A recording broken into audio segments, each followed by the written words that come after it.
man. Play the game, man. You don't even remember. I know you remember because you had the custom thermals. Yes. And you was at Super Bowl. Yep.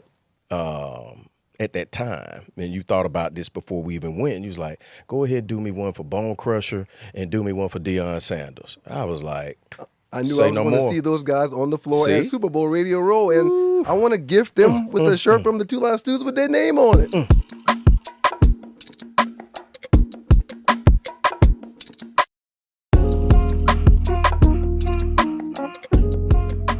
Le chemin du roi. The king's path has already been chosen. Drink responsibly. And we're back for another episode of Chop Talk with Harie. We're live at House of Fresh. I'm here with my brother from another mother, Ryan Stewart. I appreciate you being here, my brother. I mean, that's a sincere term, brother. Yeah, indeed. And I mean, that's from the heart. You better believe There's it. some realness there. I'm telling you, man. We have some history and people don't know, but you know. Real quick, but before you get started. Yeah, I was about to go. What's up, Harie? How you doing, man? I'm great, man. I'm alive. How about you? Still looks great, man. You look good. It. You look healthy, man. God is, I can tell he's working in you, man. Yeah, he's got a lot of work to do, but we working. Everybody, me and you both. Indeed. Okay, I'm not going to cut you off no more, Harie. No, you're good. You're good. You're good. So we have some history, Stu. I met you in 91. Around 91, 92-ish, I took my official visit to Georgia Tech, and that's when my life changed. You were my host, but I don't think people really understood or can understand, you know, the environment we were in at that time. I know I didn't, coming from Athens, Georgia. Right. Atlanta was a different place. Yeah, man. Like you. Correct. Growing up in Athens, Georgia, I grew up in Moncks Corner, South Carolina. I already know. I tell people we didn't have shoes to wear to school until we were in the 5th grade. Correct. Country. Yeah. So you walk into the big city like Atlanta where there's, you know, I had 200 people at my school. Correct. Neighborhood cities got 3 or 4 stoplights. Correct. Atlanta had 5 million people back then, man. So it was a culture shock for everybody, not just you. For all of us. Yeah, definitely. It was a lot. We had a ball, though. It was fun. And a lot of the relationships that we have now, it probably would not have happened if we chose to go different routes. Agreed. Or choose a different university. Agreed. You played free safety at Georgia Tech, huh? Free safety, strong safety. I know that's right. Special teams. Yeah. Put me in the game, coach. Yeah. I remember. What can I do to get put in the game, coach? I think I got one opportunity, you know, and it was funny because I was a freshman coming in, and of course, you were my host, and I think I ran a go route in practice, and you had free safety, and you had me covered to the T. Somehow I caught it. And you was like, damn it, Reed. Listen. You caught that shit. You dealt with a few injuries I did. That held you back from being what you really could have been. You are correct. Amazing. You are correct. Because you were, unlike a lot of receivers back then when they were young, you know, they would throw their hands up to catch a ball when the ball's still 15, 20 yards away. Correct. You know? So that's a signal for the DB to know that. You're right. Play through his hands or read his eyes to see where the ball is. But you were one of those guys that was lightning fast, and you could go in and out of breaks fast. Yeah. But you didn't throw your hands up for the ball until it was there. So it was hard to defend you because you had such a great skill set with your eyes and your hands being in sync when it came to catching that ball. So you were a really good one, man. You really were. I appreciate that. I'm not just saying that because I'm on your show either. You were a good player, man. I appreciate that. You were. So I was at Tech from 96. I left Tech in 96, you know, because I was dealing with some personal issues. But I really want to focus on your transition because a lot of people know, but a lot of people don't know your transition from Tech to going to the NFL. A lot of brothers really don't get that opportunity. It takes a lot of discipline. Of course, the alignment from God and your purpose plays a very important role in that. But how was your transition from Georgia Tech going into the NFL? Great question. And I'm a believer in Christ. Definitely. He's ordered my steps from day one. I don't quite understand how blessed I am to certain levels at certain times because he's been so good. Whew. But the first blessing started with my parents. I know that's right. I think we're all products of our environment. Definitely. We can't help but be that because we learn from what we see and what we hear and what those around us are doing. Correct. I was blessed to have some really good decision makers that were in front of me from day one. So my transition from high school to college wasn't that difficult because my brother was 3 years older than me. So Very strong. That's a very good point. He was a mentor that said, hey, man, you need to do this. You should try to do this. If you did this, you'd have more opportunities than me. And I listened, just like my dad told him when it was time to go to school, you need to focus on. I was always a good listener. I wasn't the sharpest pencil in the box. I got you. I got you. I was blessed with a skill set to be an athlete, and I was blessed to understand the importance of mentorship mattering. So I listened to those that were put in my life to help guide me to get where I needed to get. So it was difficult for a lot of people to come from a small city like we did. Correct. And transition into a new environment seamlessly, and it's never seamless. Yeah. But I think mom and dad and my brother being a part of my life helped me make all the decisions that I needed to make to get to Tech, to get to Detroit, and to become a business owner now that is trying to do things the right way and give back while uplifting our community. That's very strong. So with Detroit, how long did you play in Detroit and when did you retire? When did you finally decide it's time to transition from D-Town? Got there in 96. Yeah. Left in 2001. Oof. It's a great retired tenure. in 2023.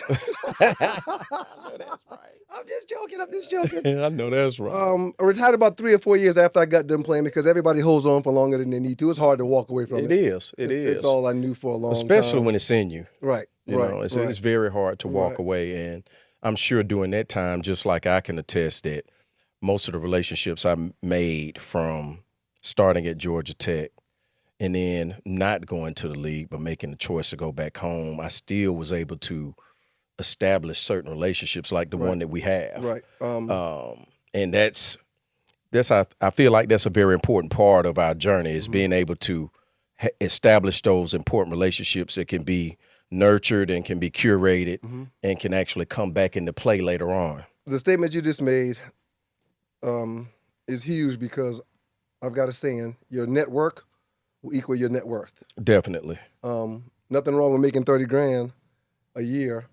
And if you're in a room every day, all day with 15 cats that's making $30,000, you're probably somewhere in the streets making $30,000. But if you find yourself at a table or having opportunities to break bread and talk to and build with people that's making $100,000, $200,000, or $1 million, you're going to find yourself a part of those conversations. Definitely. So when you go to a Georgia Tech or Georgia or Florida State or a Notre Dame or a Southern Cal, when you go to those schools, you're in classrooms with people that are being taught and groomed how to build businesses, how to build foundations, how to be philanthropists. Correct. So, yes, football didn't work out for a lot of us, and it did for me, thank God. But for those that it didn't, still being in the environment that we were in with the people we were with, again, you're only a product of your environment, right? Being in that environment blessed us to be able to do some of the things that we're doing now today to live. I'm telling you. And from after retiring, I remember we've always kept in touch. Yeah. Even when I left Georgia Tech and I was still trying to get my life together. The cool kids do stay in touch, man. You better believe that's usually how it is. Yeah, we definitely stayed in touch. So your transition after you retired, what was your thought process? Because I know we're going to touch on a few things, and from 2 Live Stews to 790 The Zone, things of those natures. How did you make the transition? How do those opportunities come? You love a sport so much, then you retire. You have to pivot. You have to transition. Of course, relationships are going to play a role, but I'd rather hear from Stu than anybody else. I spent about a year at the crib after retirement. Yeah. Playing video games, drinking, and smoking. I hear you. Had a house full of people all the time. My brother and I got into a debate one night in front of a house full of people. And after the debate, we stopped watching the game. We stopped playing video games. After the debate, a couple of buddies in the room was like, that was more exciting than the game we were watching just now. Yeah. Nobody thought anything of it. Yeah. Went our separate ways that night, Doug called me when he got home and was like, "Are you thinking what I'm thinking?" And I'm like, "Well, Shout it out, depends on Doug. what you're thinking." Yeah. He's like, "They said they were entertained more watching us argue and debate than they were watching the game. Who do you know? Who do you know? Who do you know? How can we create an opportunity with that?" And I said, "Let me think about it tonight, man. I'll call you back in the morning." And got off the phone.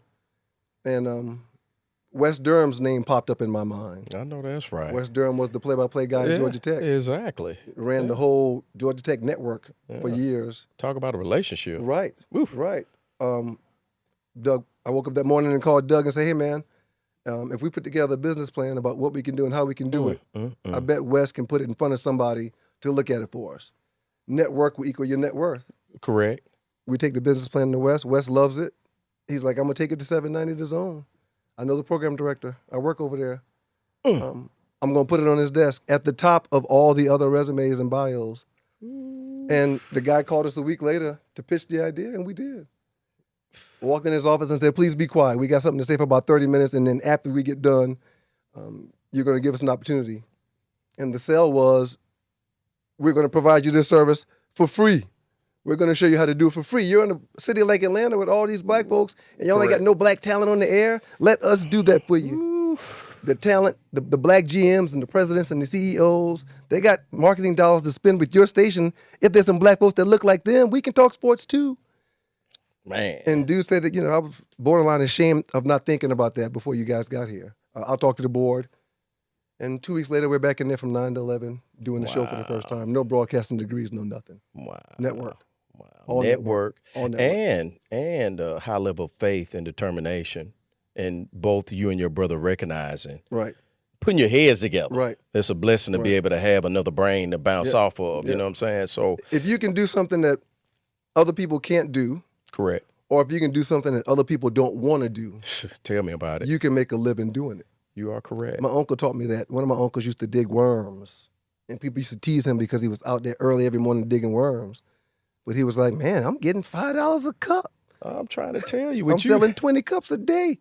Oh, yeah. And they working 8, 10, 12 hours a day. And I'm done with my work in the morning before 10 o'clock when the sun get high, Ryan. I'll sell these worms. I'm okay with that. Ooh. So what you got to hustle, Harie? What you got to hustle? What do you know? Who do you know? How can you help who you know? Oh, man. It's what we do. You brought up some memories. I got kind of tingly because I was raised by I'm going to get off track slightly, but I was raised by my grandparents. My parents divorced when I was 2 years old. Okay. And my mom was already in a great corporate structure with Southern Bell, which is now AT&T. So, we had to have a powwow what was going to be best for Harie. So she was like, my grandparents were like, "Well, he going to stay here so we can keep an eye on him, keep our hands on him. He don't need to be in Atlanta. You go ahead and work. We'll take care of him. Yeah. You go ahead. But you reminded me of something is my grandmother only had sixth grade education, my grandfather 12th grade, and my grandfather was the first black manager at the University of Georgia Creamery. But you reminded me of something. With all of that cutting hair in the neighborhood, part-time manager's position at Dairy Queen, and the manager, you made me think about it because my grandmother would clean in dentists and lawyers' homes. Only sixth grade education, but she was doing a lot better than people in the neighborhood. They used to take me to the butler's land, and we used to pick pecans. We sack them up in a bag, get them back to the house, crack them down, clean them out, grow them on the stove, making them sweet, pralines and all that. We bagging them up $5, $10, $15, $20 bags. So it was like, I ain't got no excuse. Right. You know what I'm saying? Right. You know? But whatever it is, you got to grind. I got off track, my bad. No, it's okay. Whatever it is, you got to grind. Whatever it is, you got to put time into it. Correct. That takes a little bit of, or a level of ingenuity with all of it. Correct. If you've got the foresight to see something that other people aren't seeing, you can make some money. Without a doubt. Without a doubt. It might not be $1 million, but, Yeah. If you get a piece of the pie and put a couple pieces together, you end up with a whole pie eventually. It's a beautiful thing. It is. Because speaking of making money and, your network is your net worth. During your time at Sports 790 Zone, I got to speak on this because you gave me an opportunity.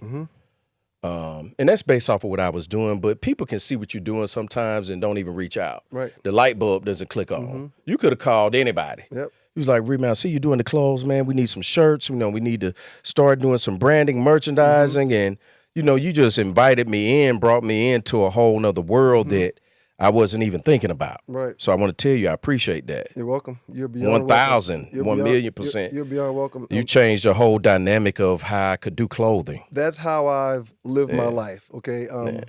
What do I need? Who do I know? Correct. That can help me get what I need? Correct. Who do I trust in? Who do I believe? Who do I believe in? Who believes in me? Who trusts me? Exactly. So Diageo was a company we were working with at the time. Definitely. And they called me and said, we're going to design some shirts for you guys. We're doing all these events. We want you guys to wear the same shirts, And I'm like, okay, that's a great idea. And she goes, do you know somebody that can do it? Correct. And immediately I said, yes. She goes, well, how much is it going to cost? What's the price point? All this stuff. I'm like, well, I'm not sure, but he'll figure it out. I don't know what y'all's budget is, but he'll figure it out. Let me get him in here to talk about it. Yeah. But that's my life, Harie. That's how I've been able to be blessed to find myself in situations to succeed, because I know how to pay it forward. I know how to lift as I climb. I know how to assist others with the need. I can see something in some people that they can't see in themselves. Definitely. So I take it upon myself as maybe the Lord saying, help them see what they don't even see. You are correct. So if I was a part of all this, man, thank you, man. I'm honored, man.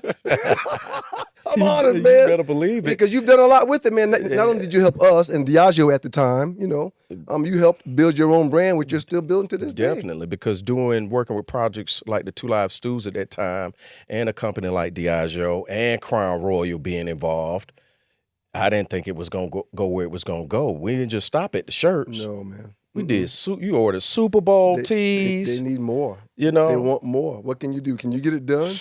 Can you cut the cost? They can spend this much. Oh, Harie, that price point too high. They're not going to be able to do it for that. Well, Stu, if I take off any more, I'm not going to make no money. I understand, man. But the opportunity is going to be there for you to do more. Exactly. If you just take it down another, I'm trying to tell you. Yeah, play the game, man. You don't even remember. I know you remember because you had the custom thermals. Yes. And you was at Super Bowl. Yep. At that time, and you thought about this before we even went, and you was like, go ahead, do me one for Bone Crusher and do me one for Deion Sanders. I was like, I knew I was going to see those guys on the floor at Super Bowl Radio Row, and I want to gift them with a shirt from the Two Live Stews with their name on it. Yeah, they wear your shirt on some big TV interview in some California someplace, and they see Regunio right there. Yeah, your brand. Yeah, it's a no-brainer. Without a doubt. That's how it works, man. Oh, man, that was definitely, with that journey, what would you say with the Sports 790 The Zone? What did you learn from it? Because I know you and Doug transitioned into ESPN at some point. Right. But how was that experience for you? It was amazing. The only thing that I regret, and I don't have many regrets, but me either. We were there for like 15 years, and when they decided to walk us out the door, I didn't have the vision to carry on everything that we had established prior to being walked out of the door. I got you. Okay? I got you. But some people look at that like a loss, and I didn't look at it like a loss. I looked at it like a lesson. Correct. So for the past decade or so, we've been working on a monster plan. I already know. To do what needs to be done to right the ship from 10, 12 years ago. Exactly. And as you should. And so to answer your question, we were extremely blessed to work with some incredible brands, build some incredible brands, Diageo, Crown Royal, TNT, Chevrolet, Mazda. I mean, we did so much stuff. But when they blindsided us and walked us out, because you're never expecting to be walked out the door. No, not when they blindsided and walked us out, we ended up leaving it all there. I feel you. All of it. Yeah. Okay? Yeah, so for sure. It's taking some time to figure it out, but when we step back into another space or another platform that's along those lines, we won't be doing it for someone else to make. I know that's damn right. 100% of the profits and pay us 10%. Correct. We won't be doing it. It'll be done differently. It's a beautiful lesson to learn, because now you have all the tools in the manual. Right. Of the relationships. And the network. You better believe that. Which is the relationships. Yeah, definitely. I know, I have a college degree. My brother has a college degree. Definitely. My wife has a college degree. My aunts and uncles have college degrees. My first cousins have college degrees. Correct. My friends in my network have college degrees and MBAs and PhDs. Yeah. And when I go home for Thanksgiving, we're sitting around the table, we're playing cards, we're talking, and they're all these certified people at this table with me that are experts in something. Definitely. In something. Yeah, you already have a team if we pay attention. Just put them together. Yeah. Yeah. Can they trust each other? Can they work together? Correct. Can they share ideas? Do they want the betterment of the people as a Correct. whole? If so, we're on the same page. Let's build together. What you trying to do? How can I help you? And if I can't help you, who do I know that's a part of my network that can help you? Because I'm going to ask them to help you, and they're going to help me about doing the same thing. It's a trickle-down effect. It is. We get so caught up in, so-and-so can't know I'm doing so-and-so. Nah. You got to broadcast the blessing. It's not just for you. It's for Give, everybody. receive, give. Right. Give. Yeah. Hey, man, Jesus walked around 33 years, and all he did was give people what they wanted, whether he knew they wanted it or not, or needed it or not. He just, Correct. Sire, can you give? I need so-and-so, so-and-so. You sure that's what you need? Hey, man, because of your faith and your belief, I'm going to go ahead and bless you with it. I don't think it's for you, Zechariah. I don't think it's for you. Correct. I'm going to go ahead and... So we're all servants, man, and I've learned to give, and by giving, you end up being blessed more than the person you're giving to. Definitely. And I always look at past mistakes or just past anything that I failed at. I agree with you. It's a lesson. No question. Because you have to have a certain amount of failures in order to climb higher, so you have a better understanding of where you're going. Right. And when those opportunities or mistakes come around full circle again, you know how to hurdle those joints. And they're going to come back around. They are. Yeah. Just depends on what choices we make. There's ebbs and flows to life. Correct. Yeah, and sometimes you're up, sometimes you're down. And I had an old agent that one of his sayings was, when those ratings come out, you get a bonus if you're at the top. All right. Correct. But when they give you that bonus, I don't ever want you to think you're as good as that bonus is. And when those ratings come out and you're lower than you're required to have a bonus, I don't ever want you to think you're as bad as that number is. Correct. So you're never as good as your best. You're never as bad as your worst. You just keep on going to do the best that you can every single day, all day. Correct. In everything that you do. And you touched on something about value is I've always, I don't know where this coming from, probably from the creator God, but no one can ever pay you Right. what you're worth. Nope. Nope. There is no monetary amount Right. that can put value on Ryan Stewart or Harie Robinson. You can't put a value We're on just going to God's- make a choice Right. on what we want to partake in Right. that'll bring a dollar amount or a salary. Right.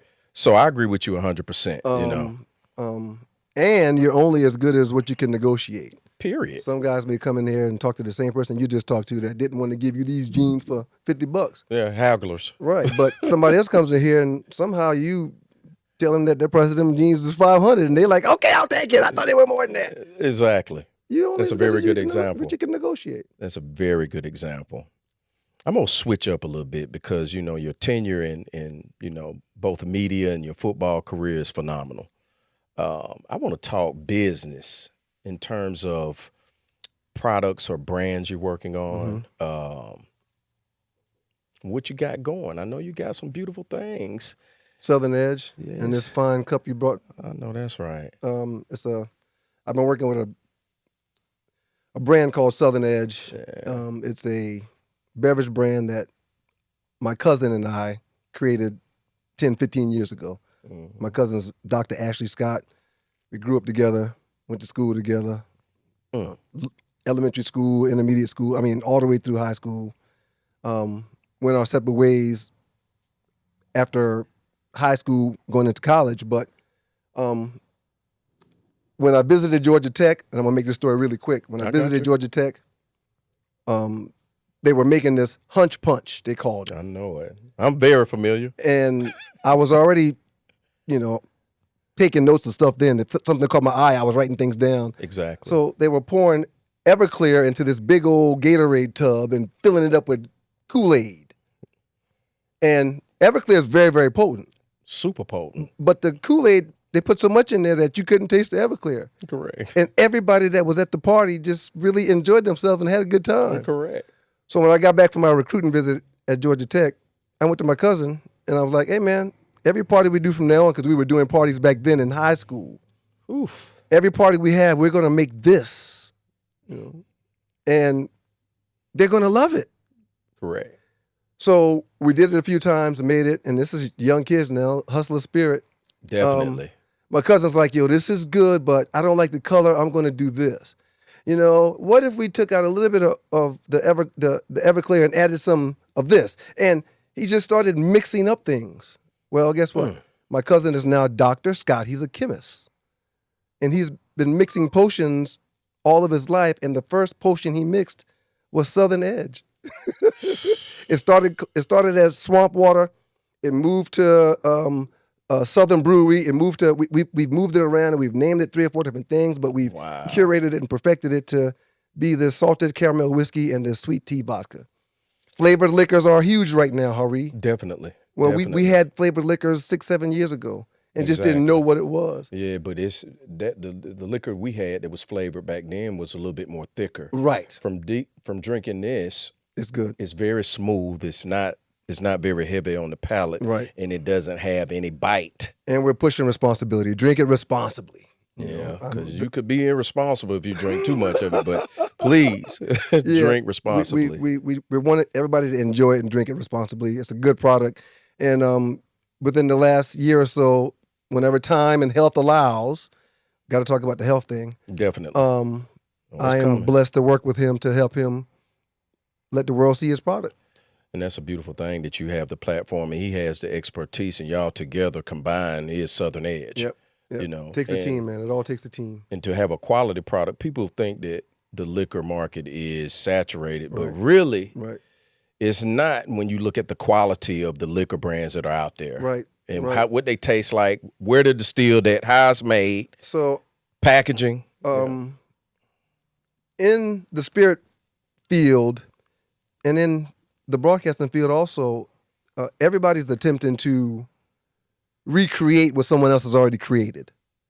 I use the analogy of, if there's a neighborhood with 100,000 houses in it and there's only 3 different floor plans in the neighborhood, you don't want everybody on the street having the same house as you, Correct. But if you've got a neighborhood with 5,000 houses and 5,000 different floor plans, that's a little more attractive. Definitely.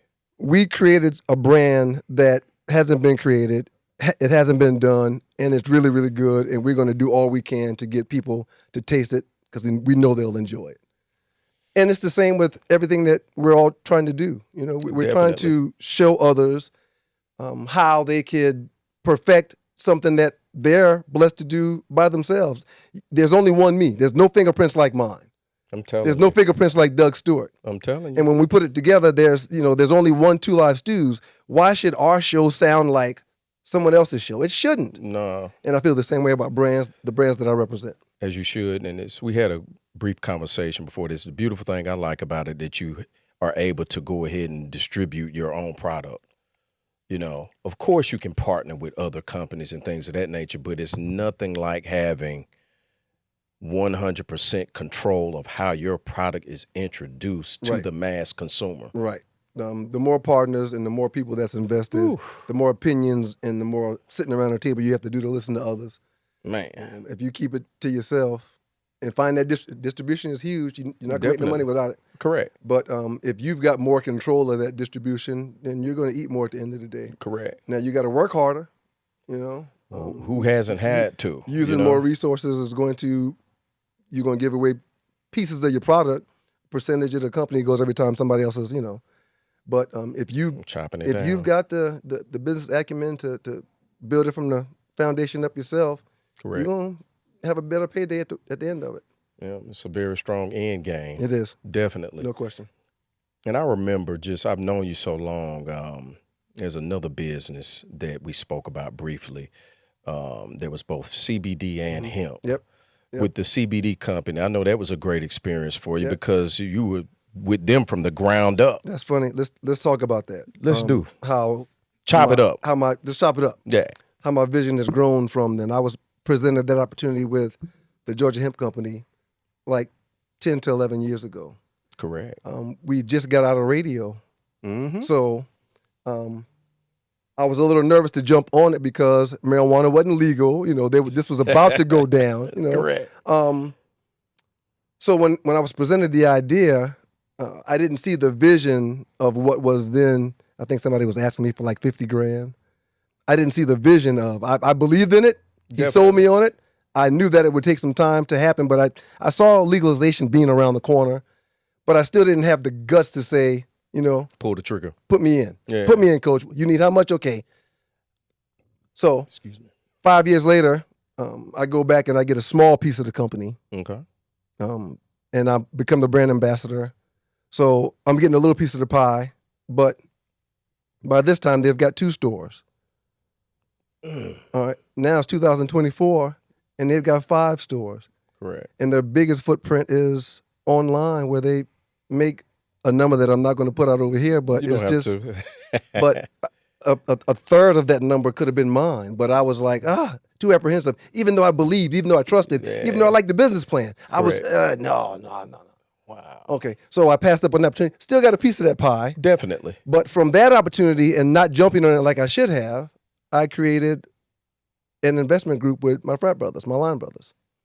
And the reason why I did that was because the $50,000 buy-in at that point in time was too big for me. It would have been uncomfortable. I feel you. But if it was a $10,000 buy-in, it would have been a whole lot easier. Definitely. So creating the investment group was simply to have more buying power with opportunities. Definitely. So now, if the 50,000 number comes up in a presentation for a project, I'm not as apprehensive about investing in the 50 grand because it's only going to cost me 5 or 10 because I got 5 other cats that's going to put in 5 or 10 too. We got the 50, let's go. Exactly. We've had projects come back 8 times our money. 8 times. Wow. Break it up, split it up, cut it down. How much did you put in? Oh, that's this percentage. Okay, well, this is coming back to you. Capital gains is going to be this much. Put that away so you're not getting toasted when the Uncle Sam coming to get it. Correct. And just keep on building. What's the next project? Oh, Correct. I got a buddy that's talking about doing something. He wants a $250,000 buy-in. Oh, really? Whew, good thing we just made 8 times our money on this project. Now, Definitely. everybody's buying in for 50, so we've got 250 instead of just 50. And it's been that for the last 7 years, That's 10 beautiful. years. With less stress and anxiety. Building with like-minded individuals that are all Gee. experts in something. They all hold degrees. Correct. Yeah. Correct. I can take business ideas to them and thoughts to them, and if one of them don't like it, then the company doesn't invest. But if 1 or 2 people did like it, then maybe the company doesn't do it, but hey, if you really want to do it, here's how I see it can work. I got a guy that can do X, Y, and Z. Then we can do that without the group. So it's still Correct. another project and it's still another building block to build. It's a pretty simple process that I've repeated over and over and over and over with everything that I've done with the Georgia Hemp Company, Correct. with the Red Bud, the marijuana company in Michigan, which is also now in Michigan and Chicago, Correct. with Southern Edge Beverage Company. Correct. It's the same thing we did on radio for Chevrolet, for Definitely. Mazda, for Dugan's, for it's the same thing. The list goes on and on. So why do it for someone else? Why not do it for yourself?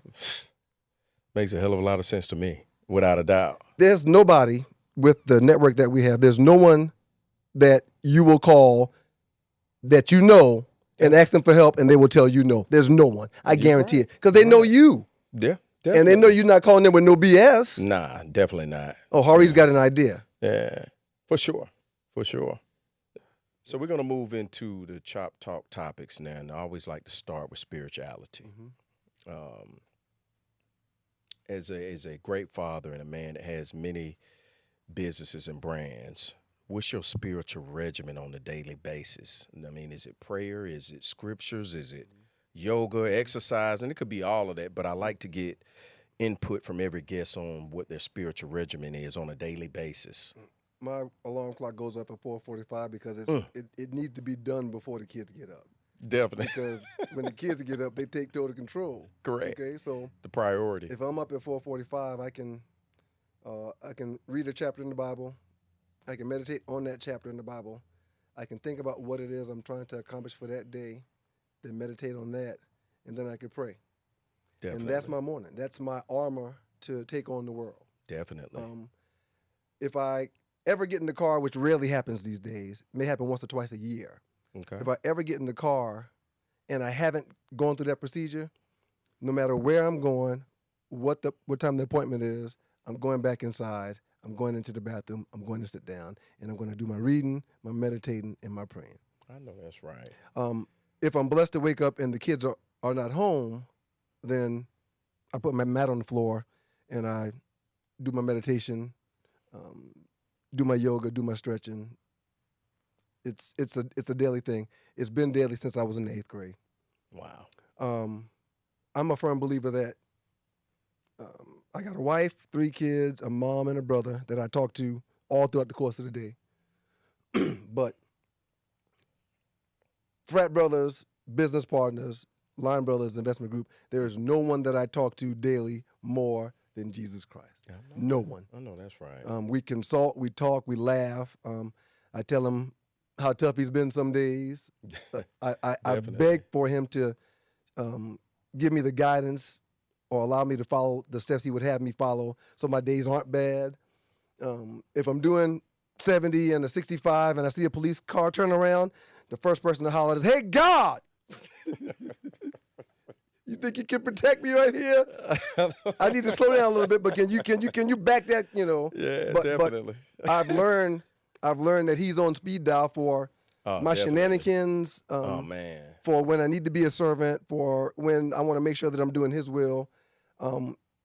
I've learned that the more communication I have with him and through him, the better that things tend to work out. And if he's involved with it, the odds of us stepping out of line to do something that we shouldn't be doing is different. Our response to people that have made us upset is different. People that have stolen things or being mischievous, or people that owe you money, your responses, if you keep him in mind, are different. Correct. I'm a believer that I'm just a servant, and that's how I've been living and trying to lead.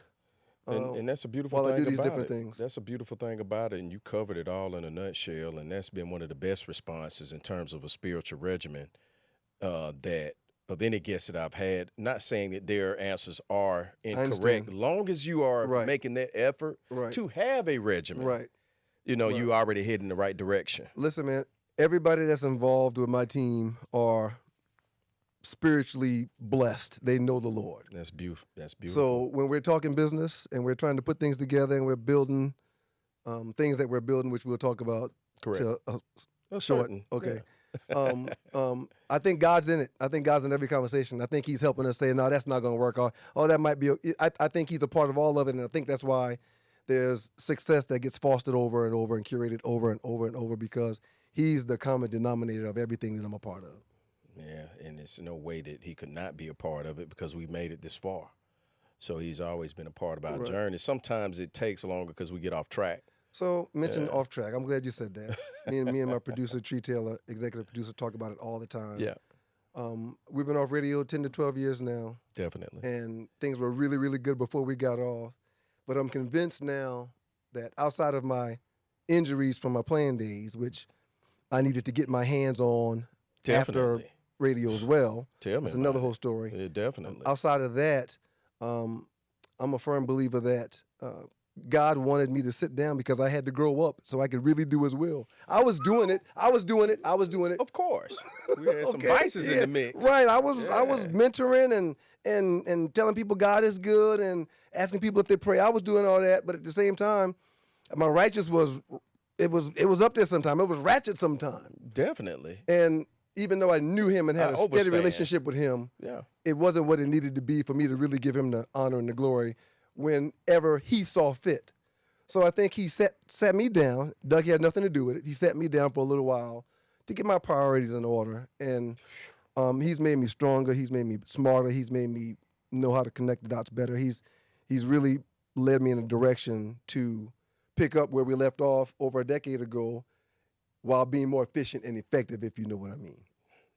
Very excited about the future, Harie. Very excited. As you should be. I've been off the block for a while. I've learned how to deal with the headaches. I've learned how to deal with the CTE. I learned how to deal with the neck damage, or the nerve damage in my back and my shoulders and my neck. You know, I've figured that out. So sometimes when I'm shut down, I know, okay, you need to be shut down for a little while. You got to get over this. You don't need to fight through everything every time. No, you're not Superman. Sit your ass down and pray. Put it on him. Put it on him. Yeah. And he'll get some rest. It's very important, man. When you go all day, man, and you go all day every day, man, you get worn out, man. It's just too much. We're supposed to be putting that drama and stress on him. Let him carry it. Correct. And we need to keep on pushing, serving him to bring others to Christ and to do his will. You are correct. When we try and carry the load by ourselves, we will burn out. We can't do it. It's impossible. It's too much, man. You're only good as the people around you. And it starts with the spiritual connection, that being the priority. Strong team. When we try to and just grab things and I'm gonna make it happen. Right. Yeah, you crash and burn. Right. Burning the midnight oil. If we got God in everything we do, man, especially our relationships, how bad is it gonna be? You know, if me and my wife are really praying together, and when she goes to her job and work with the people she got to work with, and I go to my job or go do whatever I'm doing, golfing or whatever. Yeah. If we in God together and we communicating, I mean, I'm not going to breach her trust with no BS. That is correct. Because what's the word you use? Genzu. The Genzu's not going to affect me. You brought it back. It's not going to knock me off my stride. I can deal with it now. It comes with a high level of discipline when you're in the right place with God and your significant other, and you're actually walking the walk that you're praying about. You're not just praying about it. Right. Praise the Lord, and you ain't praising the Lord or trying to putting one foot in front of the other. Preach. With proper steps the right way. There's an order. Yeah.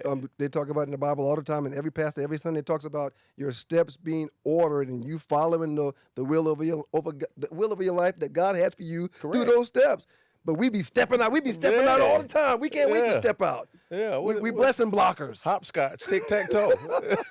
Like the ground hot. No, man, getting out of pocket, out of lane, not staying the right course. Being sat down, purpose. Being sat down, Harie, and then being blessed to have that little girl that came 8 years ago, it changed the game in a way that was the best that could have ever happened, man. Yeah, same thing for me. My daughter's 7, man, and pretty much, man. I'm silly putty. It's game changing. Yeah, I can't even look at a woman the same way no more. It's like the Lord said, well, there you go. Look at that beautiful one you just had. Listen, it's man. like now I see a woman now like, how are you doing today? Have a great day. I've heard from too many people that I love and respect. Seriously. I've heard from too many old school G's that just know what they're talking about. I truly understand that little boys are going to look for ladies that can emulate their mom or remind them of their mom. Definitely. And I think little girls are going to do the same thing. They going to want to be with somebody like their daddy. Yeah, you saying it. So when she came along, man, I said, you gotta be a better daddy. That's what Period. I said. You ain't got no choice. She got to see me interacting at the highest level, man. Right. So by the time I'm gone, my daddy didn't do that. So you know what? Right. My daddy don't talk to me like that. I'm cool on you, kick rock. My daddy don't talk to me like that. My daddy don't touch me like that. My daddy don't say them things around me. My daddy don't let nobody else. No, it's going.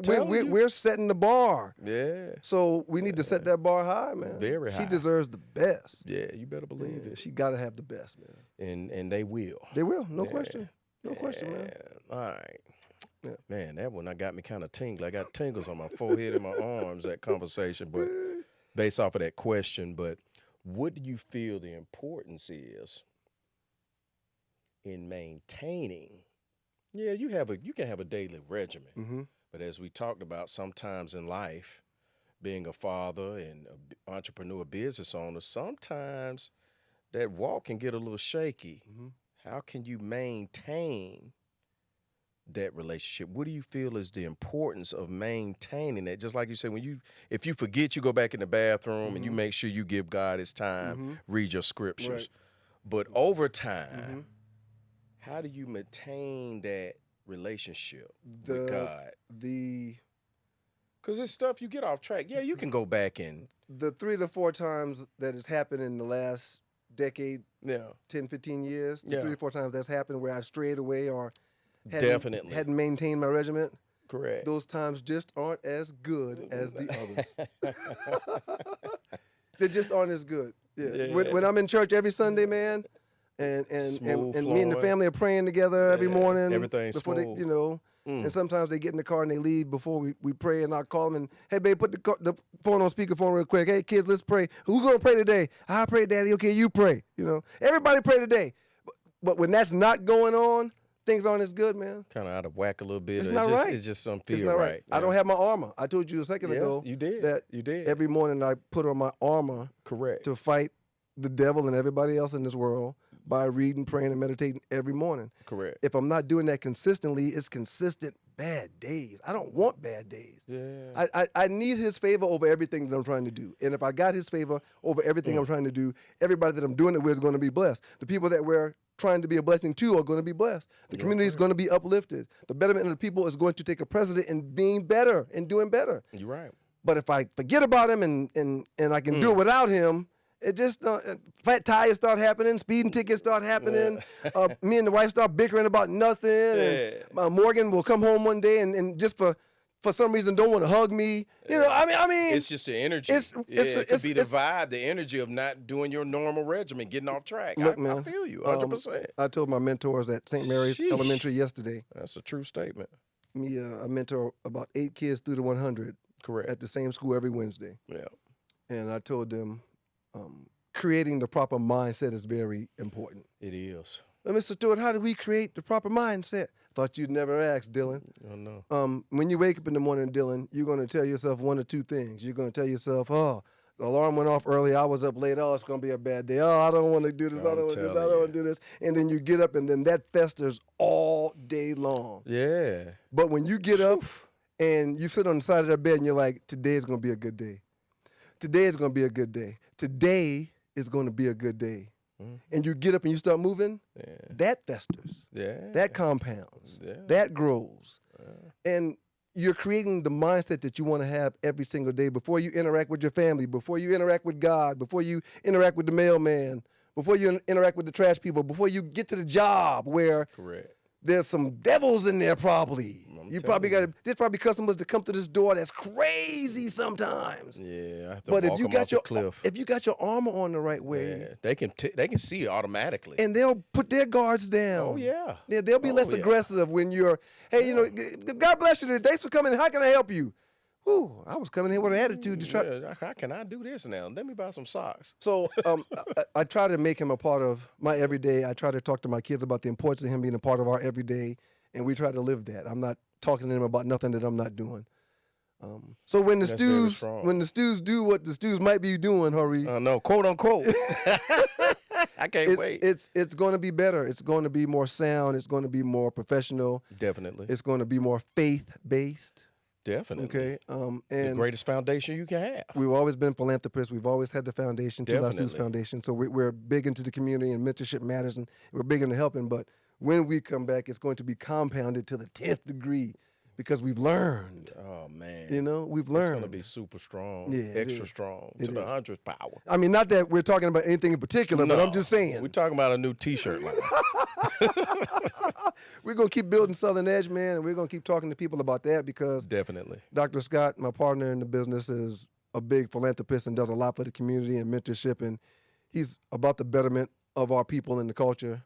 So, you know, there's a percentage of every bottle that's sold that's going to causes that are for Wow. us.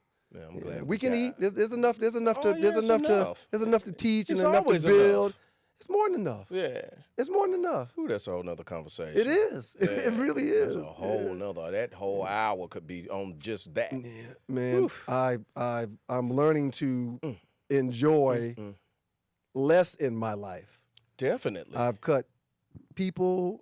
I've cut the need for vehicles. I've cut the need. I just think that everything I have is not mine. It's God's that He's Correct. passing down through me for my kids. So I don't have it to give. Very strong. Loaning people money left and right no more. No, I just can't do that, man. It ain't my money. It ain't my money.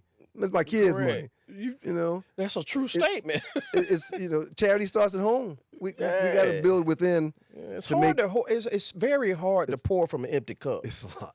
It's a lot. But you don't pour out air. You know, you want the cup to fill up. And then when you do decide to pour, it needs to be pouring into your family, into your children. Listen, Everybody else man. becomes the second and third, fourth priority. Point blank, period. We've been talking about a lot. It's extremely deep. I know. And it's a lot, but Man, it's all good. I want you to understand that I am no more righteous than anybody else, dude. no. I am not. I'm not in here. I'm not standing on no pulpit. Okay, but I think This is chop talk. I think I figured things out a whole lot better than a I beautiful have the thing. last time we broke bread like this over a decade ago. I think on, I've man. put Me too. pieces and systems in place to be a better me, A better man. and in return, helping better other people father, be better husband, better everything, helping man. you be your best you. I tell my mentors that every week. I'm only here to help you be your best you. You know, I'm 50 now, so I've been your age, but you haven't been mine. If you will listen, like I did to my brother that said, hey man, you need to drink more water. You need to make sure you're in college prep classes. You need to get A's and B's. You need to stretch. You need to run. If I hadn't heard that from my brother, I would not have played on Sundays. But I played on Sundays because when he said, that is correct. I'm not going to have the opportunity to go to camps and stuff like you. You're in the 8th grade. You've got time to do this, this, this, and this if you want to play ball, if you want to get a scholarship. So that's a beautiful thing. I was mentored to, and I trusted the mentor. Correct. To listen to the mentor and to put Indeed. the things and the systems in place that the mentor said would help me achieve whatever my goal at that particular time was. And when that same mentor that got me to college, he started working as a general manager at Foot Action, the sneaker store. So he called me one day, my sophomore year, and said, hey man, I'm going to send you a pair of sneakers every week.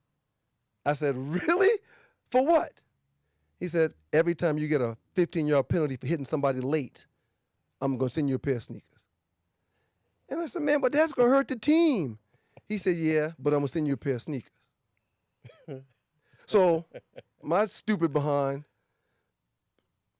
trained my mind to think, if I bust my behind to get across the field and the ref blows the whistle to stop the play, if I ran all the way across the field, I still deserve to deliver the blow that I came to deliver. I'm trying to tell you. And what started happening?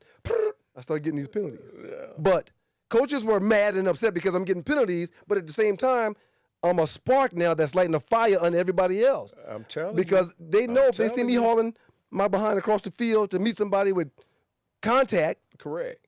I'm about business. Exactly. So other people start doing it too.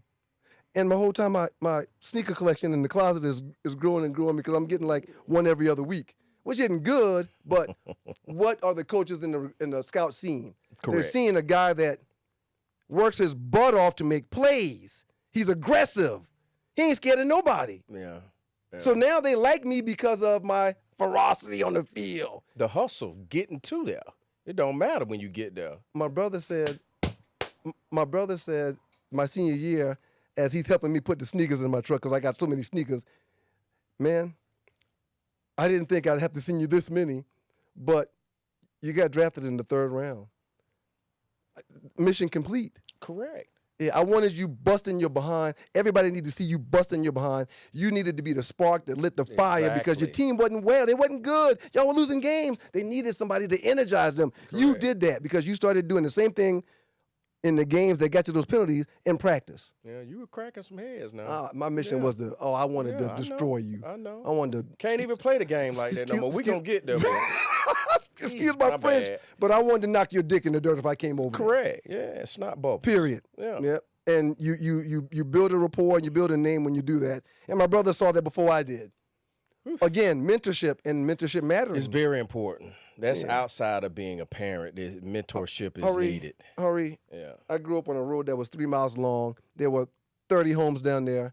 28 of the houses were black folks. 2 houses were white folks. And every one of those black houses, when I was down there, had a black male in the home. Every last one of the houses on the road we grew up on. Mm-hmm. All right. That same road now, it's got about 60 houses on it.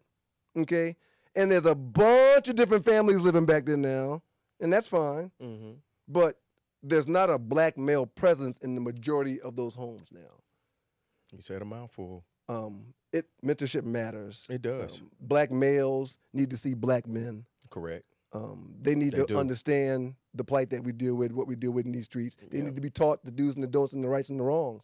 Definitely. I tell my kids all the time, man, if y'all will just listen to what I'm telling you, I can save you from bumping your head or scraping your knee up. Same way my daddy did me. But if you don't listen, you're going to have some of the same problems that I had, and that's not supposed to happen. It's not. You're supposed to be better. Yeah, they will be. they will be. Yeah. But because of our presence and what we're teaching. Correct. And all that stuff. Man.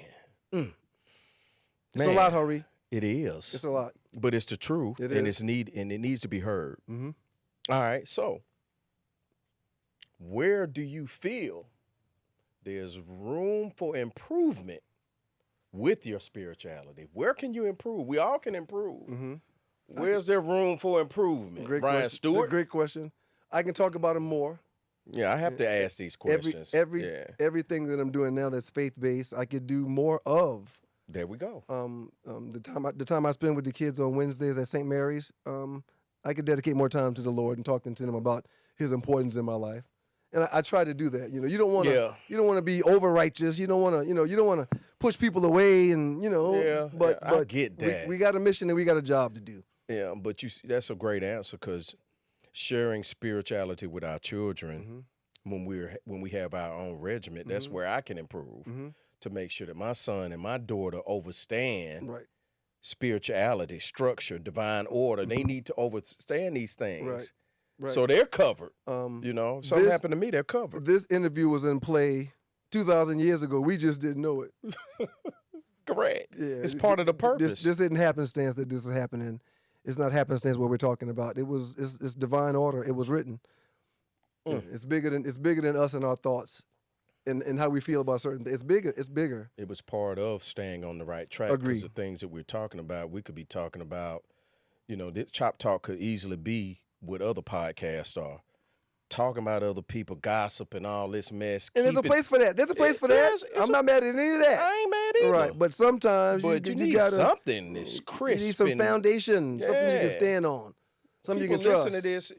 It's a lot of jewels that have been dropped that can help people's, not only their spirituality. We ain't got too far, but we're getting there. Right. But speaking of that, the next topic, relationships. My executive producer and I talked about this yesterday because we cooking up on something that is relationship based. I can't get into it. But, no, you're fine. You're fine. But this is going to help. I think this is going to be a great. It's going to be great for the T-shirt line.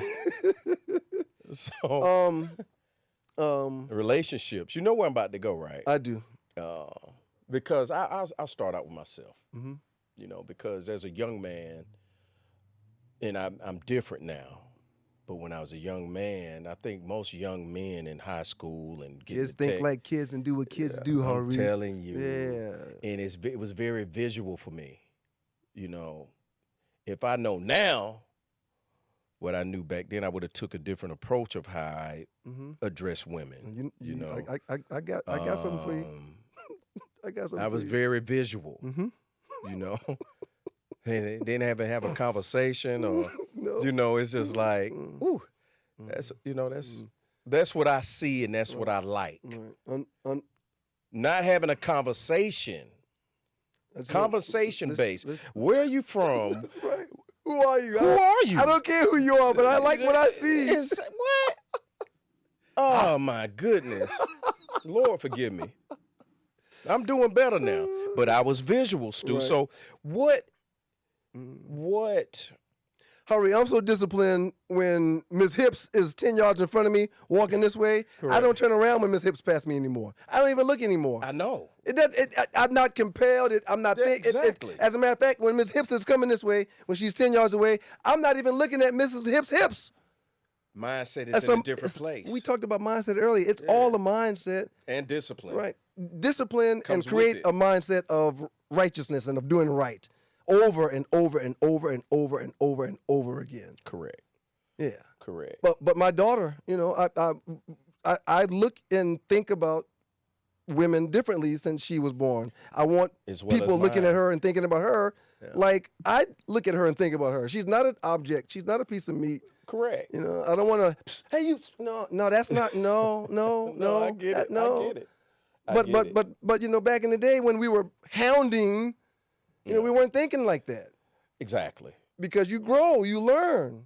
Because when you have conversations as grown men and women, you get to learn a person. So, at least speaking on my experience, if I would have had those conversations, perhaps I would have never went down that road. There might have been a red flag in that conversation. Be like, you know what, you fine, but I'm cool. You know what? Product of your environment. I'll catch your letter. How many times have we talked about that? Product of your environment. Yeah.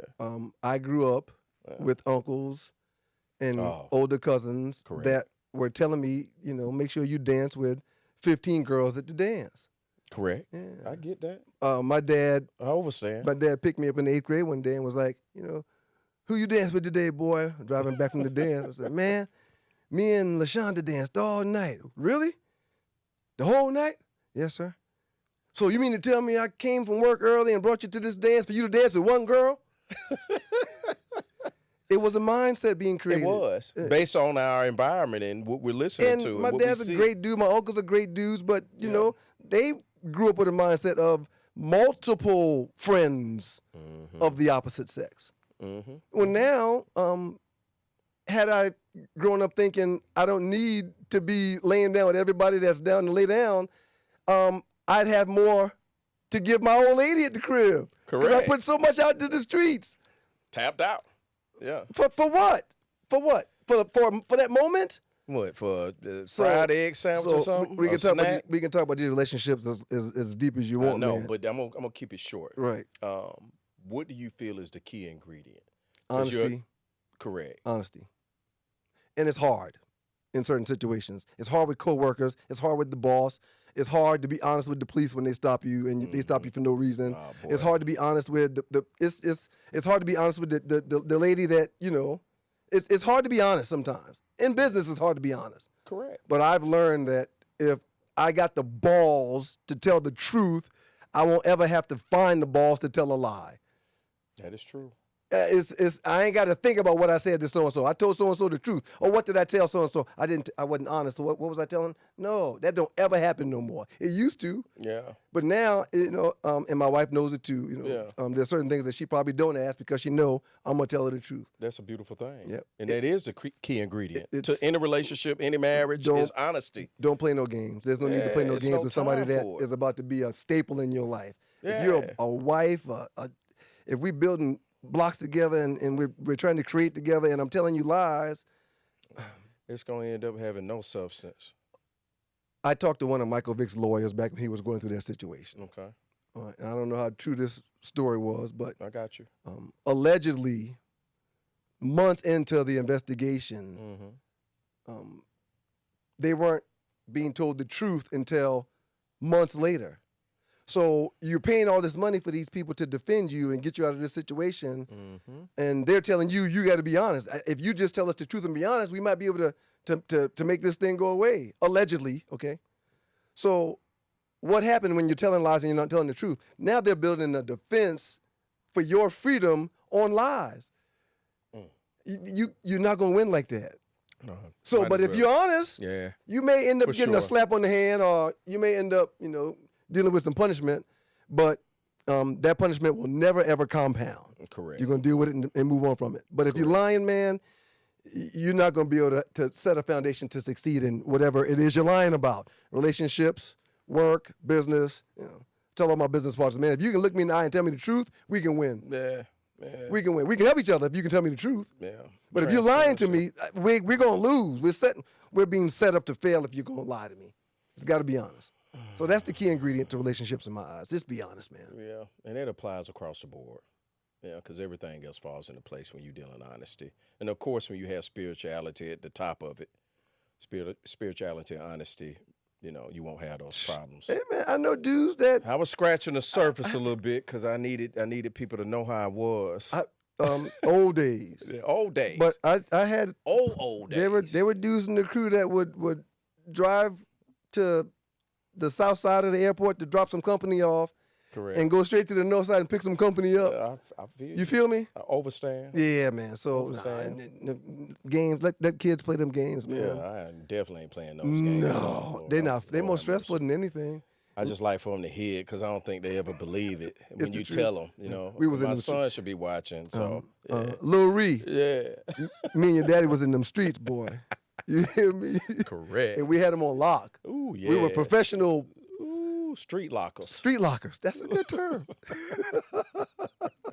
We're gonna transition, Stu. Yep. Now, I appreciate you sharing that too because people need to hear it, especially our kids and other people's kids need to hear it from somebody other than the parents. Sometimes the message registers better when it's coming from a mentor or 100%. a coach or a third party friend of the family. 100%. You know, business.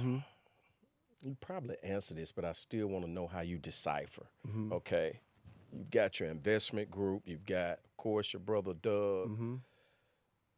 There still has to be a point in time where you may not have to, but I have to. How do you decipher on doing business with personal, family, friends, relationships versus another person that's outside the network. Maybe you're looking at a resume. Maybe they come as a referral. Their expertise are A1, premium, high level. How do you decipher? And I'm taking out the equation that we already got our network. Right. It might just be personal relationship. Man, I'm going to stick with family. I understand totally. You not family. I understand totally. Yeah. Stranger danger, like we teach the kids. Stranger danger. Correct. All right. And unfortunately, you tend to sometimes give family too much leash to do stuff. Oof. Because they're family Now, and you that's know the them and you answer I trust needed. them and they need a favor and they know you got it or whatever, you know. So back when I was first getting some money in my pocket and I was making all the decisions myself, I made a bunch of bad decisions. Welcome to the club. Right. Yeah. Right. So the money just goes so fast when you're making bad decisions. Man. And Black you find hole. those bad decisions usually end up being you're investing in thoughts and or ideas that other people have for your money, but they don't have any skin in the game. They don't have no money in the game. So if it's only going to cost $5,000 and you coming to me for $5,000, wait a minute, other than the idea what you putting in, because if you're not putting in any skin, then I'm the only one that's setting themselves up to take a loss. So when you learn to stop that, you be on a path and a success to win. And also when you're not making the decision by yourself. You know, my wife is truly my better half. So I bounce ideas off of her. That's a beautiful thing. If I believe in the investment group, which is filled with just my line brothers, people that I pledge with and I've known for 30 plus years. Correct. If we're investing together and we're talking about ideas, I need to take to heart everybody's thoughts about what we're talking about. So if we vote and there's 5 of us and everybody is unanimous that this is a good idea, the odds of that, what we're voting on being successful is much higher. Correct. But when I'm making that decision by myself and I'm not thinking about anybody, you know, looking from anybody else's point of view, the odds of me failing are much higher. So if everybody votes and says it's a go, we're 5 for 5, I'm in. I'm all in. Correct. I'm all in. Yeah. If a wifey's like, okay, that's cool. Yeah, babe, Vegas is going on this weekend, Super Bowl. Is it cool if I go down there? Oh, what you going for? Well, Southern Edge needs to be out there and they need to have a presence. And because it's an NFL event, I'm going to have access to everything. And, you know, babe, that's a great idea. You probably should go. Okay, babe, I'm glad you said that. Because if you would have said, no, that's going to be too crazy, I'd be like, oh, okay, babe. Yeah. But, you know, I take everything under consultation.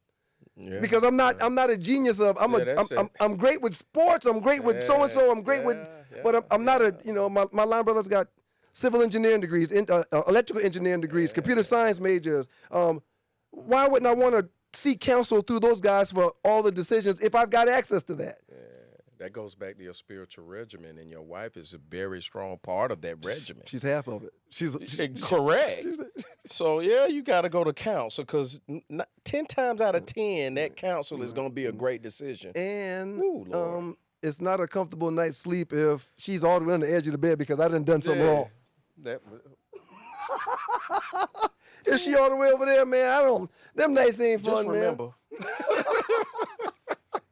Them nights ain't fun, man. Oh, boy. Yeah. Lord have mercy. Okay. God's blessed me with some good people in my life, man. And I think if I work with those good people and talk to those good people and get counsel from those good people, that I'll have a better chance and a higher success rate at the end of the day. And that's all I want. I want a high success rate. Yeah.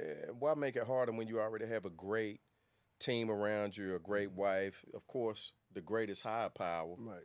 And it's all in sync. Yep. Why would you go outside of that? My business partner's smarter than me. I know that. And she knows that too. But she'll never hold it over my head. She'll never say that. But I know that and she knows that too. Oh, man. It works. It works.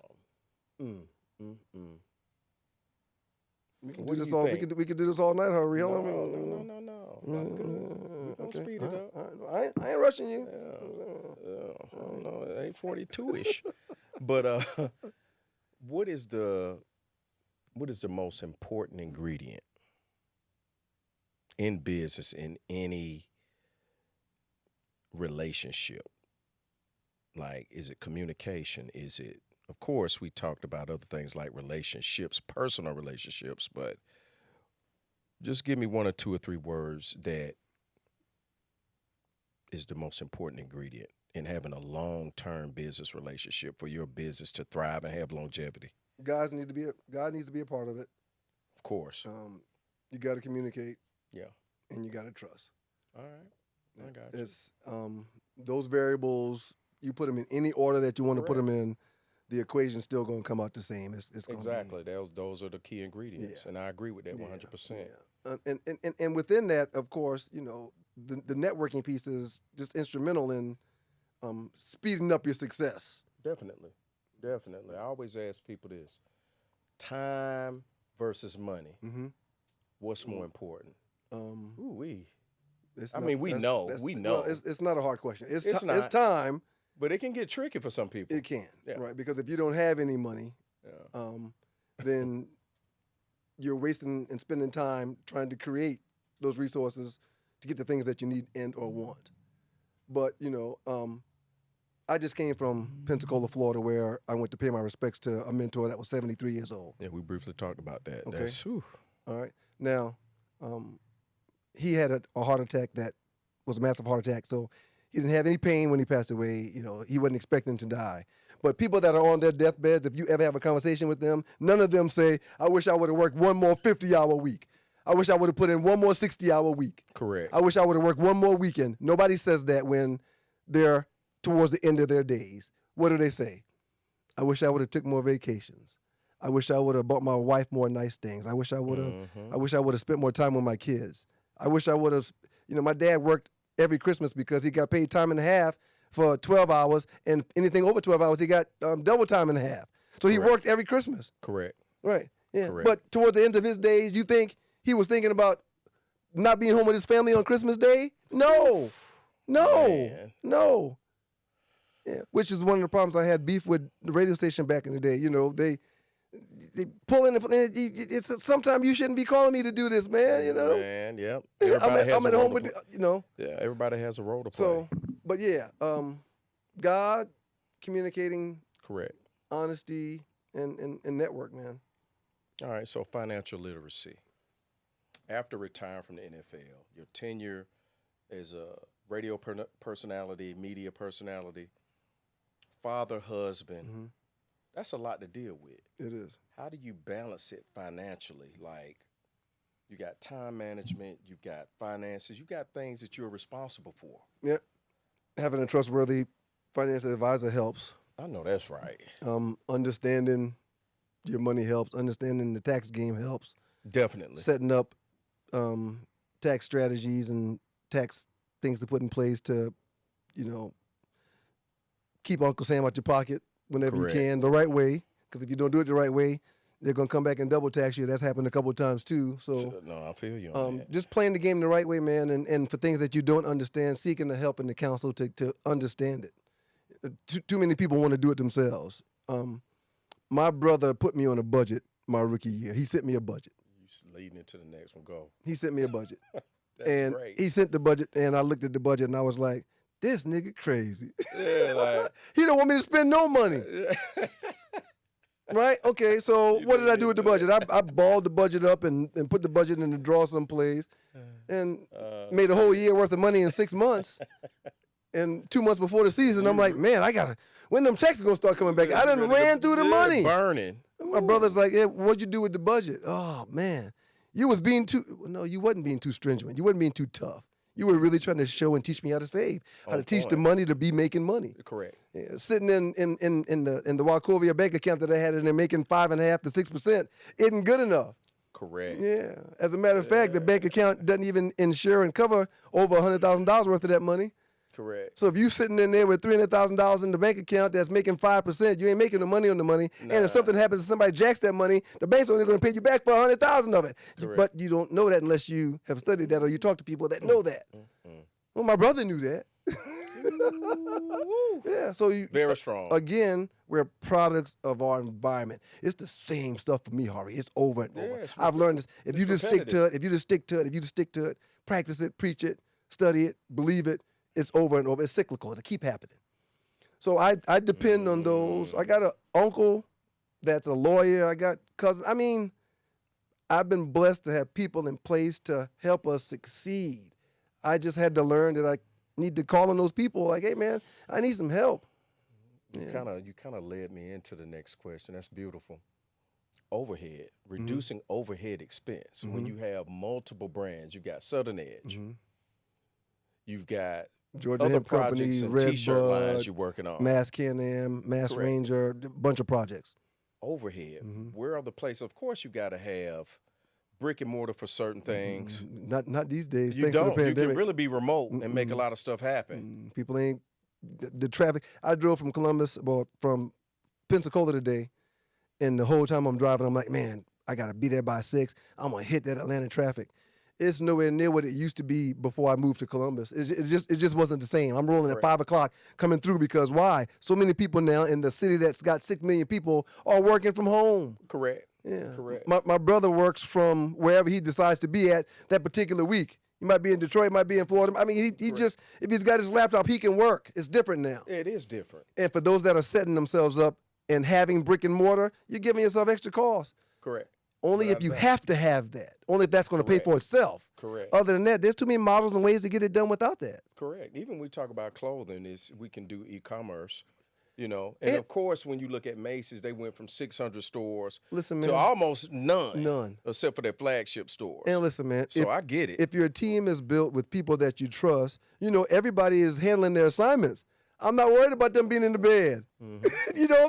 They eat off what we move. They eat off what we kill. They eat off doing their job. Correct. If I'm in the car for 5 hours coming from Florida to Georgia and I need some notes for an interview or for something, James is going to take care of that. No, I got and you. I know we're going to talk about it. He's going to send me text, but I'm going to have it right here when I get done. I trust him to do it. He knows it needs to get done. That's how we're going to eat, by him doing it. Him thinking like me when I'm thinking. Me thinking like him. Correct. We've been on the same page. Yeah, that reduces it off the rip. But let's say like for Southern Edge, you got to have warehouse space. Yep. There's overhead that can be reduced there. Right. Spending $120 per square foot is better than spending what the guy quoted at $300 per square foot. Correct. Based off a negotiation. Right. You're only as strong as what you negotiate. Correct. And then once you negotiate that, you charging me this much. Okay, who do I know? Who can I find? Who do I have access to that's going to do it cheaper? Yeah, I got an uncle or cousin or somebody somewhere. Somebody went to school somewhere that will say, they charge you how much? Oh, they ain't got to charge you that much, man. Correct. That's a savings. We can do something else with that excess. Off the rip. That's why I like to have that conversation, because everybody think it's you got to cut staff, chop people's heads off, reduce staff. And it could be that, depending on how big their business is, to reduce overhead based off of the economy and how it fluctuates. When we started Two Live Stews, the bulk of the people that were working with us was working for free. Okay. Overhead. The next go round, internship. We started. I told you we started for free too. Correct. We told y'all we'd do it for free. Exactly. Okay. Well, this go round, at 50 years old, if things are to pop off again, I'm not coming and approaching anybody with doing anything for free. You got to eat. Correct. So I got to make sure there's systems in place and things that are in play that's going to make sure we eat. Correct. And if it's got to come out of my pocket, they got to eat. Correct. So I need to find people that's going to supplement that. People that's going to help me cover that nut. I love it. There's no difference. I know that I got several business owners that will invest in projects that I bring to the table. Correct. So they'll invest in any project that I present for the most part, if that's what they've been doing, Correct. Which is what they've done. Exactly. And what makes me think about the conversation we're having is, I've been doing some business with Jamal Lewis, and I really never understood the warehouse, just the warehouse market. Got one of those. Where they just got partnership pools now with over 600 leases signed with warehouse distribution centers all over the United States. Right. Huge overhead costs. How Bezos making his money? Huh? How Bezos making his money? He's got a $2 million warehouse about 5 miles from my mama's house. See? And he's got about 15 of them around the country. See? Partnerships. Yeah, that's not coming out of his pocket. It's a beautiful thing. Yep, it is. Once you have conversations and you continue to have the necessary conversations. We're black educated men that don't mind hustling, don't mind working, and our network is a bunch of other black educated men that's got doctorates and MBAs and I mean we got access. Some to of them we may need. not have, but they have a high level of common sense and logic. We don't call them. I do. Hey man, we don't call them. Correct. I do. Me too. I spoke with a buddy today, and I said, man, didn't you just do a project with George Clinton? He goes, I did. I go, when you going to see him again? He said, we talk a couple of times a week. I said, well, I need to interview him within the next month. He said, when and where? I don't know George Clinton. Mm-hmm. But because he does, and because he knows me, guess what? He's part of my network. Hey, George, I got a buddy that's doing so. Can you sit down with him for about 15, 20 minutes? Yeah. When and where, blood? When and where, blood? I'll take care of it. I got your back. Thank you, Mr. Clinton. You know, some is Mr. P-Funk himself. I know that, right? Just got a star on the walk, a Hall of Fame in California. Correct. You know, something that makes us be able to make the phone calls is face card integrity. How we've treated people along the journey. You know, how we've treated people along the journey. Your goodwill. Correct. Yeah. If you've borrowed $100 from me and you hadn't paid it back, you can't come for another $100. You can't come for anything. I overstand. You can't come for anything. But yeah, if you told me you're going to pay me back on Tuesday and you pay me back on Tuesday, when you come back a month later because you've hit some hard times and you're asking for, instead of 100, you're asking for 1,000, I'm more susceptible to saying, you know what, you gave it back last time. Correct. So, all right, Correct. cool. I'm going to need it back though because it's not mine, it's my kids. I'm going to need it back though. Correct. But if I know you're not going to give it to me, then there's no way I can give you my kids' money. All right, we're going to shift. I thought you were about to say shut down, Harie. I got one more question. And Take then your time. I ain't rushing you, Harie. You're a damn lie. But I got to respect your time. No, as it's all well. good. It's all good. NFL and college sports. Oh, boy, college football has changed since we played. We couldn't have a job in the summertime. You know. Now high school kids can get NIL deals. High school kids.